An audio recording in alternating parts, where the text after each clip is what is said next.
You're listening to America's Most Challenging Issue, where BahaiTeachings.org interviews community builders across the nation who are inspired by the Baha'i vision of the oneness of humankind. Join us as we explore their work, bringing about racial unity and establishing a more just and equitable society. I'm your host, Masood Olufani.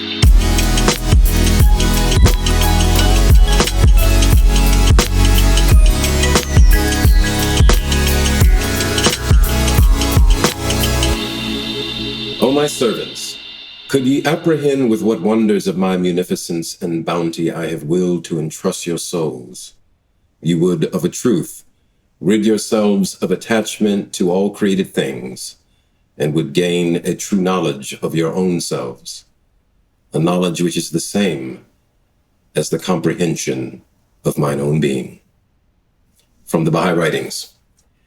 My guest today is many things: a teacher and a student, a counselor and a seeker of counsel, a speaker and a listener, a leader and a servant, a wife and mother. Ymasumac Maronan Davis is a descendant of the Quechua people of Bolivia, a community of some 1.6 million individuals, and of British Irish immigrants to early America. She represents the confluence of distinct cultural streams brought together to form a river of transgenerational, transnational literacies and accumulated ways of knowing. She is a trained clinical psychologist, a writer, podcast host, an educational consultant, and intuitive healer. She is an outreach coordinator at Bosch Baha'i School in Santa Cruz, California. And she also serves as a member of the National Race Amity Task Force, a Baha'i-inspired entity created to learn how the Institute process, a set of community-building activities initiated by the Baha'i world community, can help address the challenges of racial prejudice. And in addition to that, she has one of the most soothing velvet tone voices in the podcast universe. Ymasumac, welcome to America's Most Challenging Issue. Thank you, Masood. There are so many things I want to speak with you about, Ima, and, but I wanted to begin with your name. I mean, I think you have a beautiful name. I think it flows really beautifully off the tongue, but I know there's much more to it than just, the phonetic quality of the name. So I wanted to know if you could tell me about your name. Yeah, that's a great place to start. So, as you mentioned, my father is from the Quechua people, and he says that Quechua is a emotional language. So he said it's very hard to translate what certain meanings are between phrases in Quechua into English. So he tells a story, and so I'll tell a story. He says that Ymasumac comes from the phrase Ymasumacanqui. And so Ymasumacanqui is an expression of joy. He said what it means is that when you see a newborn baby for the first time, you say Ymasumacanqui. When you see the sun rise, you say Ymasumacanqui, right? He says it means to express you are the best, you are the most beautiful, the most perfect. And so according to my father, when I was born, before I was born, he was an immigrant to this country. He married my mother, and he thought, I need to do things what he considered the American way. And so he decided to name me before I was born. That's not common in our tradition. You name after, because you want to kind of be with the spirit of the child. And so he named me after my grandmother on my mother's side of the family, which is Sally. And my middle name was Angelica, because you can say it in English and Spanish, Angelica Angelica. And so originally my name was supposed to be Sally Angelica. And my father says that when I was born, the first thing he said was Ymasumacanqui. And then he said, that's it, that's her name, Ymasumac. And he said he went running to the registrar and said, change your name. And so my name is Ymasumac, and then my middle name is Angelica. And I'm very grateful. Yeah, that's beautiful. That's really wonderful. It's such a kind of like a there's this sense of ancestry that I feel in your name, you know, that speaks so much about your cultural heritage, which I think is quite beautiful, which, you know, even deepens, the name already sounds beautiful, but that meaning even deepens it even further than that. It makes it more significant. So thank you for that. It's really wonderful. And the Baha'i writings say that racism is one of the most baneful and persistent evils in society. You know, this podcast is called America's Most Challenging Issue, because the Baha'i writings say that racism is the most challenging issue confronting America, right? One of the ideas that you speak about so eloquently in relation to the healing work that you do is this concept of intergenerational trauma, right? Carried through the DNA. That what we do today actually has, you know, the capacity in some sense to impact 7 generations, right? Right. Now, this is not a new concept among indigenous communities, but, you know, Western science has finally caught up. They've acknowledged this truth, most notably through epigenetics, which is a branch of scientific inquiry that, you know, examines heritage alterations in the blood. And when we talk about the issue of racism, we are speaking about a kind of perversion of human perception, right? And how we see others. And that perversion shapes public policy, notions of empathy and community. And I was wondering if you can talk about how the trauma associated with racism affects multiple generations, both of the perpetuators and the victims, and also how our quest for healing can serve to disrupt that cycle. Yeah. It's such a great question. And it's such a powerful place of exploration. I also appreciate that you acknowledge that many traditions already understood this and carried this understanding. And it's wonderful that we have now a balance also with Western society beginning to kind of explore this area. I think most notably where it initially shows up is in patterns of behavior. You know, the way that we speak, the words that we choose, and often we choose words that we have and within our reach.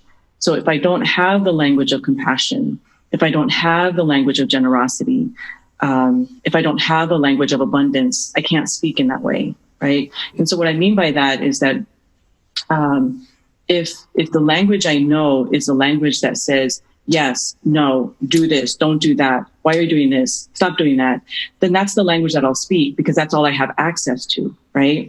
And so then, and language is a very powerful shaper of not only behavior, but also belief systems. And so then the language that we use with each other, and most importantly with our children, then shapes not only their behavior, right? We limit, we stop, we minimize, right? And then also shapes belief systems.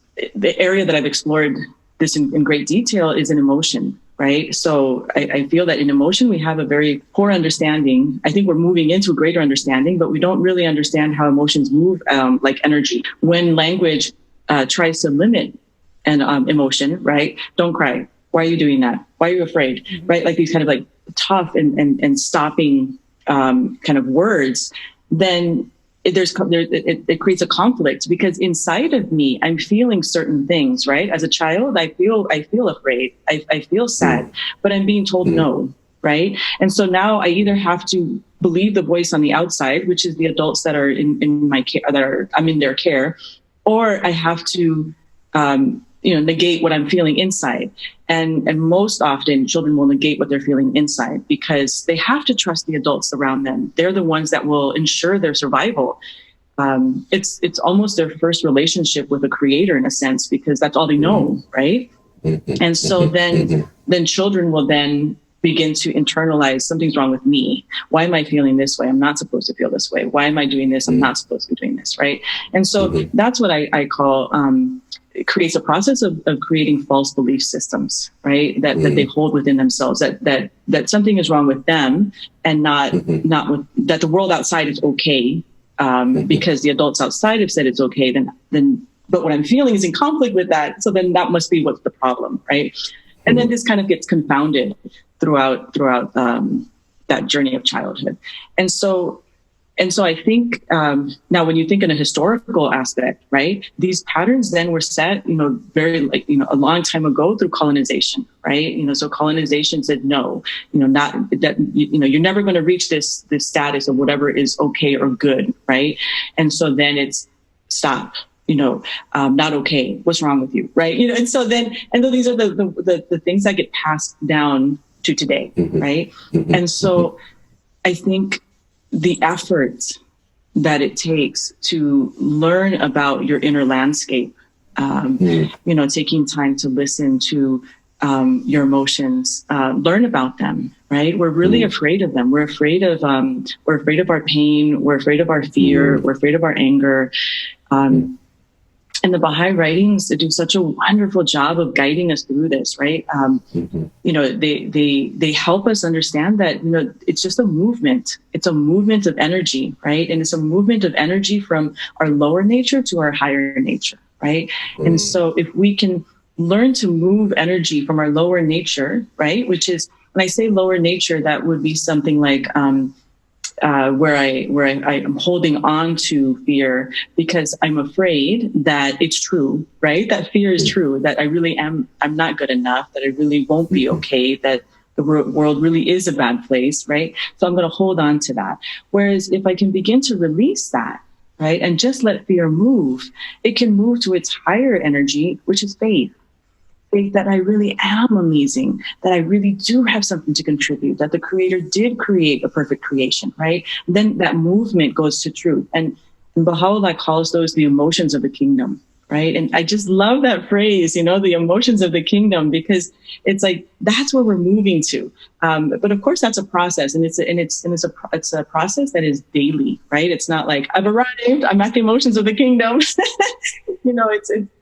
It's a movement to that space. And so I think the more that we can learn about how to apply the teachings of these divine revelations, right, which, Baha'u'llah, as Baha'is, we believe is the most recent, if we can learn to apply these teachings into our life, they help us then make that movement, right, from this this lower base energy to a much higher vibration.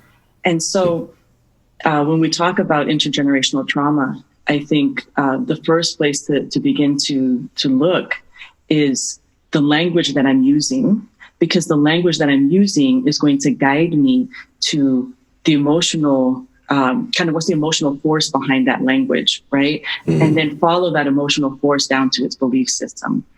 I have learned through the healing process that one of the things that I learned to do with the healer that I worked for myself, and then in turn now I work with others, is really shifting their language to a language of compassion, to a language of abundance.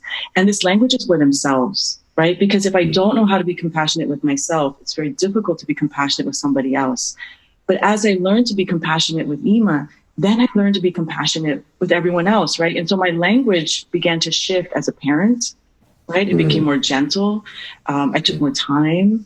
Mistakes and accidents were okay. It just became softer, and that process then began to spill out over to everyone, right? So I take more time with my husband, with my parents, right? It's a really wonderful shift that happens. So when you ask about intergenerational trauma, I also think that you can do this work in the name of your ancestors, right? And that's what I chose to do. I did this work in the name of my grandmothers, because I felt that by doing that, by making that movement and that effort, they too, Baha'u'llah says that when you do something in the name of someone who is in the spirit world, they advance also spiritually. And so I did my healing work in their name, that they would also advance spiritually.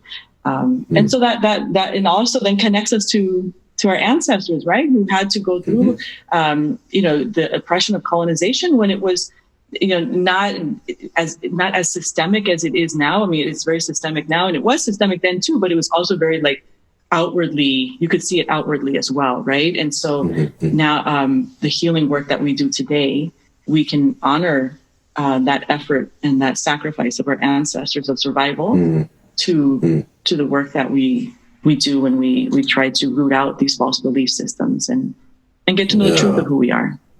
I love that. I love that. I reminds me of a story. I was in Savannah, Georgia, which is about 5 hours outside of Atlanta, Georgia, where I live. And it's right on the coast. And, the Georgia Sea Islands and also the South Carolina Sea Islands are home to the Gullah Geechee community, which are the descendants of enslaved Africans who were able to maintain a strongly kind of African-based cultural tradition because of their isolation from the mainland. So I was speaking to an elder of the Gullah Geechee, and we were having a dialogue in my studio space. And as we were talking, he was talking about his parents, and then this word this phrase of low world gods came up. And I said, that is a really interesting phrase. What do you mean by that? And he said, well, low world gods is what we call our parents, because they are, in terms of when you're a child, they handle everything that you need, your parents handle. So to the child, that is your God in a sense, but they are the low world God. They're not the greater world God. And you have to learn that. So I just thought that was, you were talking about ancestry, right? And about, we were talking about generational trauma and how things are passed on from generation to generation, that notion of, and you actually brought up this concept in your response about parents kind of being like gods. And it just reminded me of that conversation. Really powerful. If I just mention something on that, because it was, this learning that came through working with others was really powerful, in the realization that is our first experience with the Creator, and that also can shape our relationship with the Creator, right? And so if that relationship is one that is limiting, right, where we feel like, oh no, or filled with guilt, which guilt, and a healthy guilt, right? Like, oh, I hurt somebody, ouch, I need to not do that, right? Is okay. But a guilt that says you're not okay turns into shame, right? So shame is not a, shame comes from colonization, right? Where it's, you're not good enough, you're not, you never be okay, something's wrong with you, you're the problem, right? Which we know is not true, right? And Baha'u'llah tells us that we're noble beings. And so we know that we're not, like, at our core, not the problem. Doesn't mean I don't have things to work on. I do always, right? So if my experience with that first Creator is one that is filled with shame, that is limiting, then what I'm in danger of is thinking that the Creator, the one that created this incredible universe that we get to participate in, is also that thing, right? It's also limiting, it's also filled with shame. And that can be such a challenge, because then we place man-made experiences on who this divine being, this divine force is, right? And that's what I find the healing process so powerful, because as you walk through that, and you realize, no, your parents were just wonderful individuals who were, contributing with everything that they had, and sometimes they didn't have what you needed. Then you become much more forgiving and more compassionate, and you realize, oh, but the Creator has everything, because look at the mountains, how amazing they are. Look at the ocean. We haven't even discovered the end of the ocean, right? The bottom of the ocean. So whoever created that also created me. That's amazing. That I have to have, some kind of amazingness to me. So, it's that posture that shifts from our parents. Yeah. That's such a powerful insight, because I think what has to happen in terms of maturing that relationship, of understanding one's relationship to God, large G, right? As opposed to one's relationship to God, small g, which, your parents in certain cultural traditions, is that you almost have to crack the shell of your parents' humanity. You have to see them as three-dimensional human beings who had wonderful things that they did, and maybe some problematic things. And it makes you more compassionate. It makes you more understanding. It makes you more patient with them and also with yourself. And as you said, and from that experience, from that realization, that opens you to the majesty, the grandeur of the greater God, which is so beautiful. It's so wonderful, wonderful thought. Wow. Well, moving on, I wanted to talk a little bit about this amazing website that you have, which is called the Limitless Learning Lab. Right. And you have this concept that I thought was really intriguing for me, and it's called purposeful disruption. And, and you describe it as being, you say, which is the use of authentic stressor points that stretch long-standing norms to allow divergent opportunities with nuggets of truth to surface. And this is such a powerful statement, particularly in how it relates to the work of growth through the dismantling of false dichotomies, right?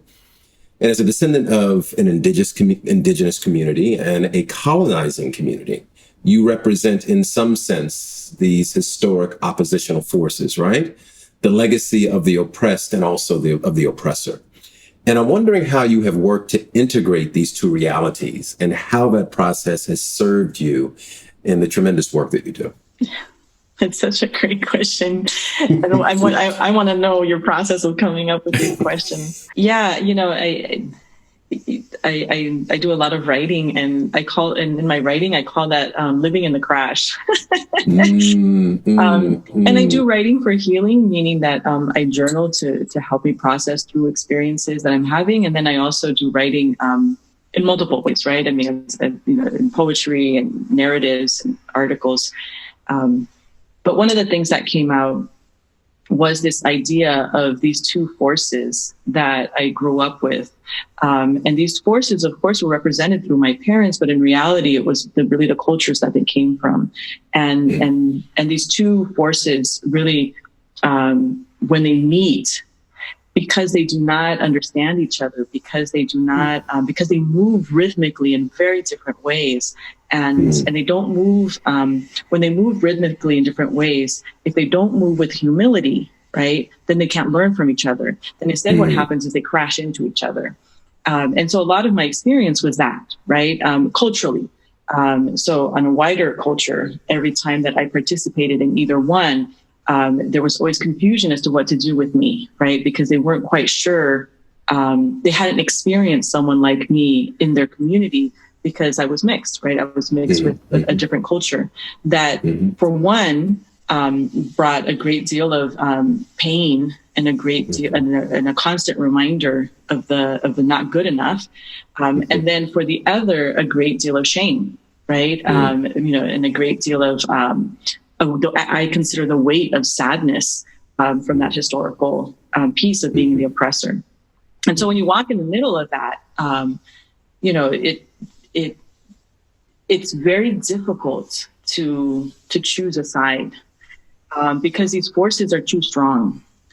And so when forces are strong like that and you can't choose sides, then what you have to learn to do is you have to learn to live in the middle.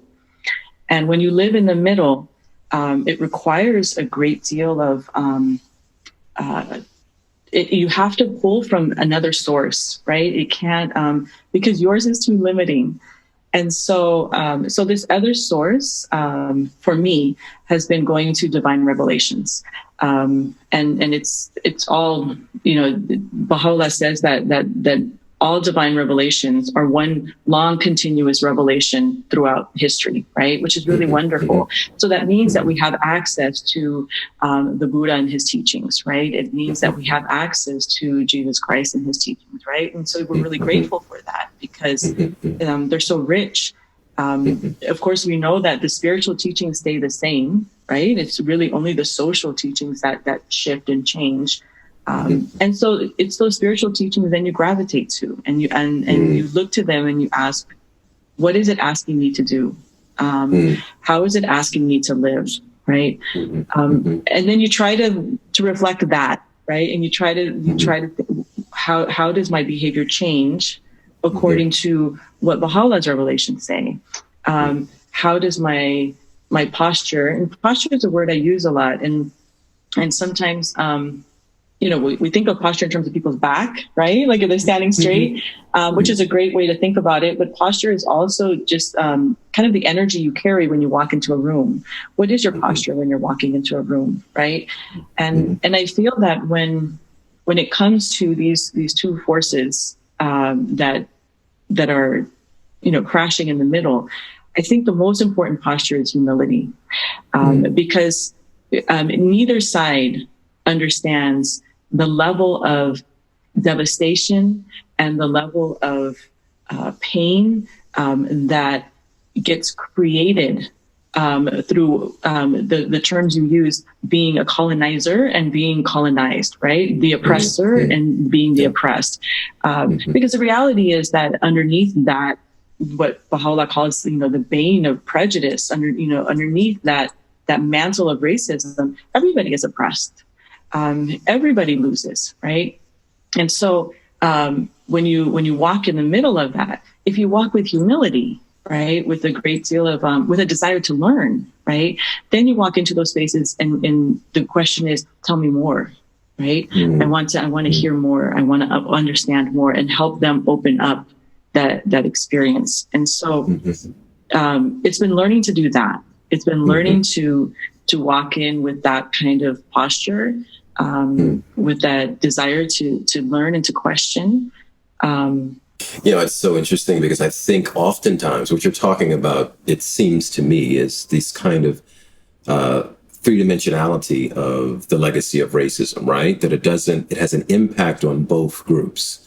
And, obviously, for the most of our energy is expended on understanding how it has impacted the victims. But in reality, what has the victimizer given up? What part of themselves, what essential aspect of themselves have they forfeited in that bargain, and that Faustian bargain, if you will, for power, for control, for dominance? And they have given up something very essential about themselves that actually takes away from their humanity in a way, and that has to be reclaimed. And so that legacy, it's one of the things that I always, when I talk to people about history, and we talk about the history that through the prism of Blackness a lot of times when I'm speaking to the public. And I say, but this is not just Black history. This is all of our collective history. So the ownership of that history, of these experiences of racism, not just for the victimizer, but also for those who were the victims, for everybody. Everybody's involved in that process. So thank you so much for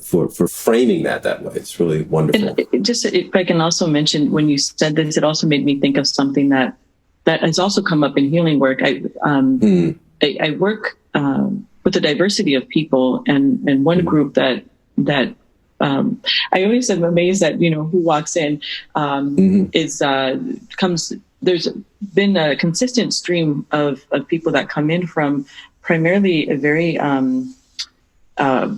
would say, economically stable and even wealthy community, and primarily it would be the white women of that community that seek to work and understand, which is really wonderful. And one of the things that came out when we talk about this history of racism was, this idea of kind of just feeling guilty that they have something that they think this other community doesn't have.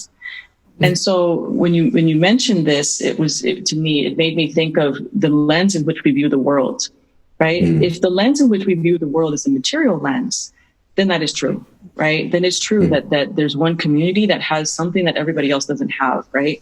But when you shift that lens and you instead use the lens that the divine revelations give us, right, which is a spiritual lens, in actuality, those other communities are vastly wealthy, right? I mean, the level of faith it takes to walk through 400 years of systematic oppression, right? And still kind of be intact as a people, right? And I say that with a little bit of humor, that, kindly be intact, because actually very intact, right? And these communities are incredible communities, walking with an incredible amount of power and grace and vision. And so when you look at it through that lens, actually those communities are really wealthy, right? And so we want to make sure that we always recognize which lens are we looking at it through. It does not mean, and this is where the Baha'i community is really learning about not walking with dichotomies, right? So this is not an either or. It doesn't mean, so then you're spiritually wealthy, so we don't have to worry about it, right? No, no. We of course we address material inequality, right? Absolutely. So it's not an either or. It is, however, always asking yourself, what lens am I looking through? Because if I'm looking through a spiritual lens, then I recognize, in actuality, there's a lot to learn about how to withstand, how to walk forward, how to be strong, right? How to have faith, right? Which is something everybody struggles with. So yeah, I think that is key. Yeah, that's so wonderful because, I've been really interested in, the Universal House of Justice, the supreme governing body of the Baha'i world faith, has this phrase called constructive resilience, right? And it was utilized in reference, I believe it was a letter that came out in the early 2000s around September. And it was utilized to speak about the way that the beleaguered Baha'i community in Iran is addressing the inequalities, the marginalization, the religious prejudice that is exerted against them by the government, right? And I started thinking about these models of constructive resilience and how through time, communities that have been besieged, that have been oppressed, that have been maligned, that have been, going through unimaginable levels of suffering, have found creative, constructive ways to respond to those experiences that kept their communities intact, that kept them moving forward through unimaginable pain. So that's so true. And I just thank you for reminding me, reminding us, reminding yourself, all of us collectively, of that reality. That's wonderful. Wow. Thank you so much. Well, Ima, we're in a very challenging moment in human evolution. We've kind of talked about this just a little bit, but, all of the institutional pillars that mankind has previously relied on, they seem to be ineffective in meeting the challenges confronting us, right? Humanity is increasingly engulfed by a sea of despair and hopelessness, it seems. And the Baha'i writings describe this destructive process occurring simultaneously with the constructive process of building a new civilization based on the Baha'i revelation, right? And this phenomenon is often referred to in terms of a duality of crisis and victory. Yeah. And I'm wondering, as you look around, as an inheritor of the spiritual literacies of your indigenous ancestry and as a Baha'i, where do you find hope for the future? I think one of the things that you mentioned was that we're trying, we're learning in the Baha'i community, we're learning how to apply, this divine revelation to help us with, kind of this ill that is facing humanity, right? And so, and I think that application of the divine teachings, which again, when I think of the divine revelations, I always remember that it has a long tail, right? Because there's revelations that go back, we know to the time of Abraham, but we've also been told before, right? And so there's this line of revelation is very, very long. And so when I think about this application of the divine teachings, I think of transformation. And when I think about transformation, I begin to reflect on what does transformation look like. And so there's a wonderful quote that I in my office, I keep it at the top of my whiteboard, and I have it on my phone because it's a reminder for me. And it comes from Baha'u'llah, and Baha'u'llah says, it's not the object of every divine revelation to effect a transformation in the whole character of mankind, an effect that will transform its inner and outer conditions. Right. And so that's the goal. That's the purpose of every divine revelation. And so the question that I always ask myself is, if I'm not transforming, then am I allowing this revelation to do what it came to do? Because either I transform, or Baha'u'llah has some interesting ideas, but that's really all they are. Right. And so because I believe it's a divine revelation, then the question is, what does it look like when I apply it to my life? What does it look like when I allow it to transform? And when you look at transformation, you can look at it from many angles. I've had this conversation with a lot of friends, and some people say, do you know what it looks like when a worm transforms into a into a butterfly, right? They're like, it's really ugly. Like in the cocoon, it comes apart, right?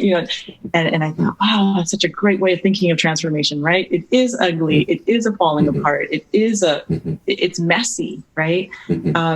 The other thing recently a friend told me is that in that transformation process of that, and I don't know, somebody scientific is going to get real upset that I called it a worm, but caterpillar.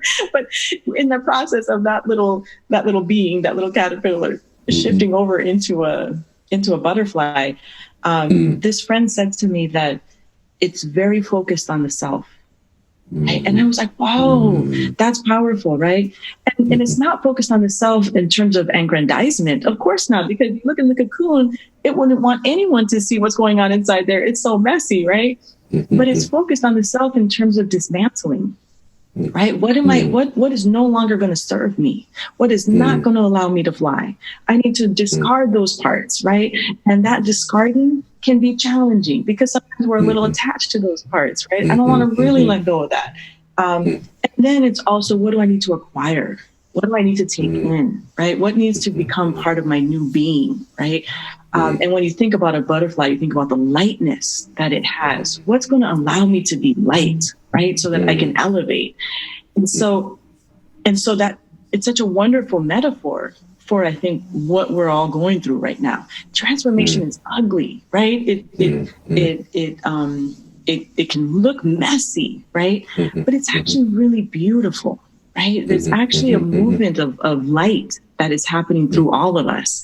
And so when I remember that, that's what transformation is, right? Then I can remember, oh, it's okay. This is part of that process, right? And the place that I always go to when I begin to lose hope, when I begin to feel despair, when I begin to feel it's overwhelming, because it does feel overwhelming. It does feel like too much. It does feel like I can't do this anymore, right? Is then I go to those divine teachings and I read them, and then they remind me, and they're written in a language that is so beautiful and uplifting and nourishing.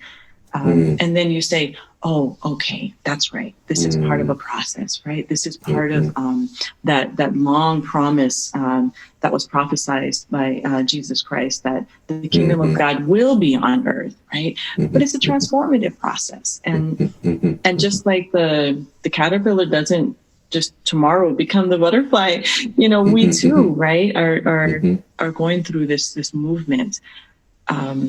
Every time I struggle with this movement, whether my own internally or whether with somebody else, right? The thing that I always ask myself is, do I love them? Am I in love yet? Because if I'm not in love yet, it's not their job to make me fall in love. It's my job to fall in love, right? And in the Baha'i community, we have this wonderful tool. It's just a tool of consultation. Right. And Abdul-Baha is the son of Baha'u'llah. And he was from when Baha'u'llah passed away, he said he's the only one that can interpret the writings. Right.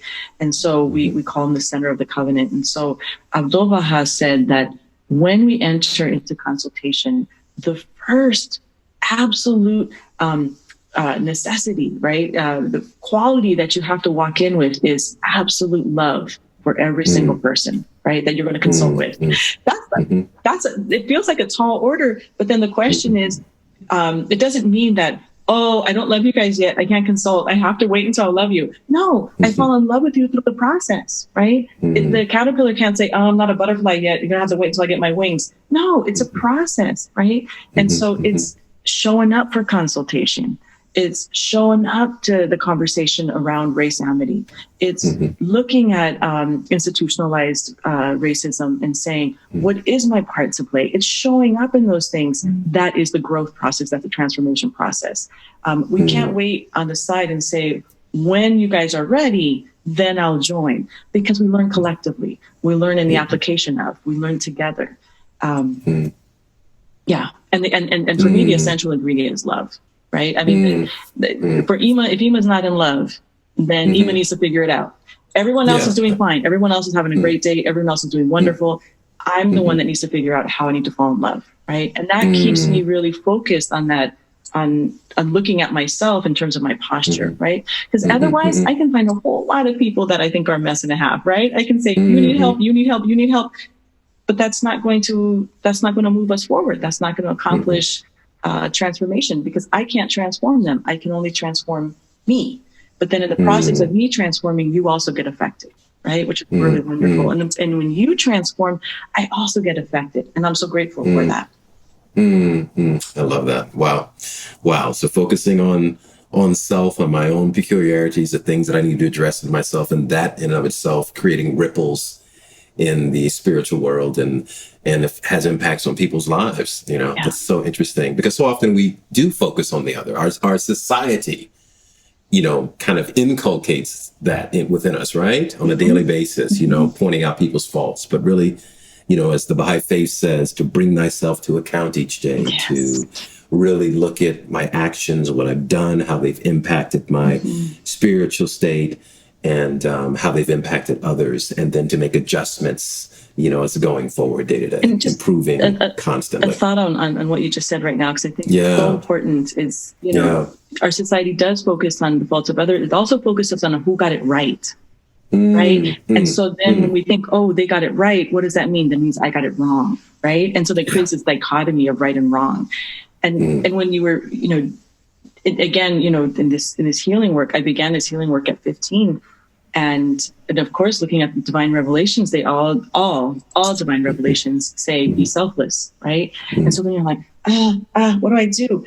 Do I look at myself? Do I not look at myself? Do I, then it says be forgetful of self. How do I forget myself? Right. So there's like this struggle.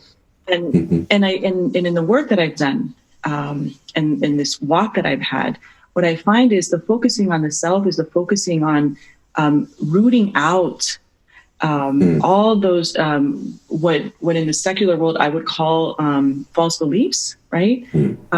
But what Baha'u'llah calls the prejudices, right, that are in our heart. And so rooting out, these things that are within me, so that I can make more room for divine revelation to settle into my body, right, and to settle into myself. And when I can do that work. What I found through, and this was all through walking, right? I mean, I had no idea what was going to come out at the end of it. And there is no end, right? Because we're still in transformation. What I found as I've been walking through this is that the more that I fall in love with the Creator's creation, right? Which is this creation that he made that is called Ymasumac, the more that I fall in love with that, the less important she becomes. Because when I realized, oh, wow, this creation is amazing. Oh my gosh, that means all the other creations are amazing too. And I become instantly much more interested in that, right? Because I've spent time with this creation. I recognize the gifts that this creation has to offer the world. My curiosity now shifts. And I think that's where selflessness comes in. It's not a self-abnegation.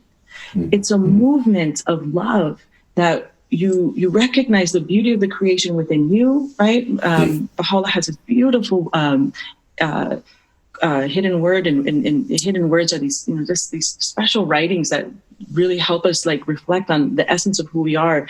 And he says, turn thy sight unto thyself and find me standing mighty, strong, and powerful within thee, right? And so, that's who we are, right? And he even says, turn thy sight unto thyself, right? Because you want to get to know your true nature, your true inner reality, so that then you can release it, because then it becomes unimportant, because you recognize that everybody else has this beauty too.